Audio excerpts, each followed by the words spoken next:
presented by Bihu Music Darbhanga. Music by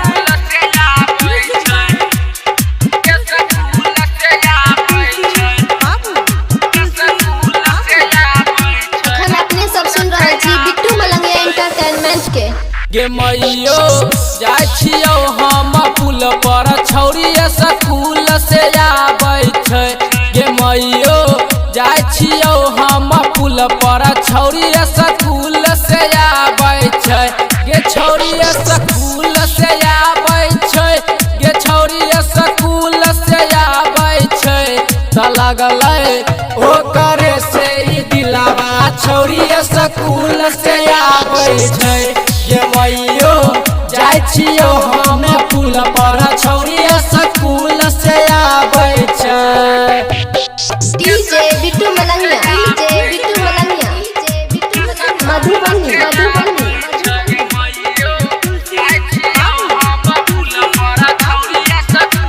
presented by Bihu Music Darbhanga. त गोरे गोरे गाल पर है तिलावा वही पर गिर गेलै हमारा दिलवा। सबर की पे गिर गेलै हमारा दिलवा।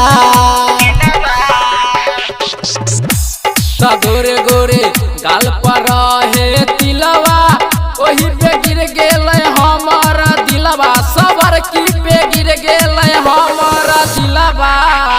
बनैबै ओ करे हम दुल्हनिया छौरी स्कूल से आबै छै। गे मैयो जाय छियौ हम पुल पर छौरी स्कूल से आबै छै। DJ Bittu Malangiya Madhubani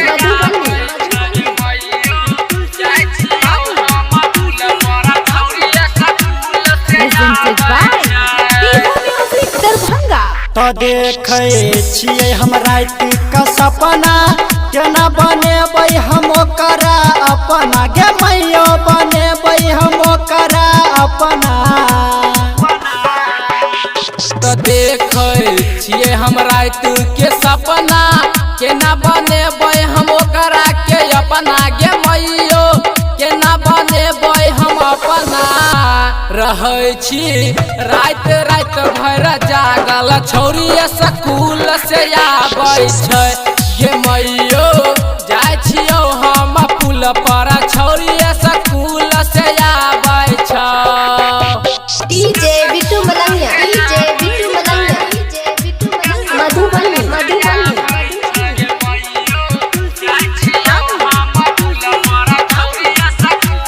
Presented by Bihu Music Darbhanga.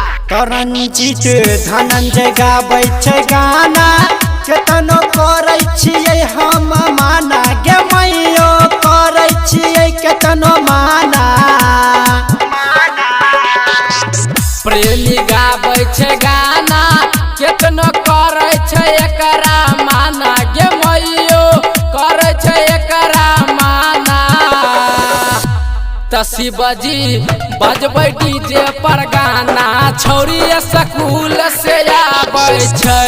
गे मैयो जाय छियौ हम पुल पर छौरी स्कूल से आबै छै। छौरी स्कूल से आबै छै। गे छौरी स्कूल से आबै छै। त लगलै ओ करे से सनहिया छौरी स्कूल से आबै छै।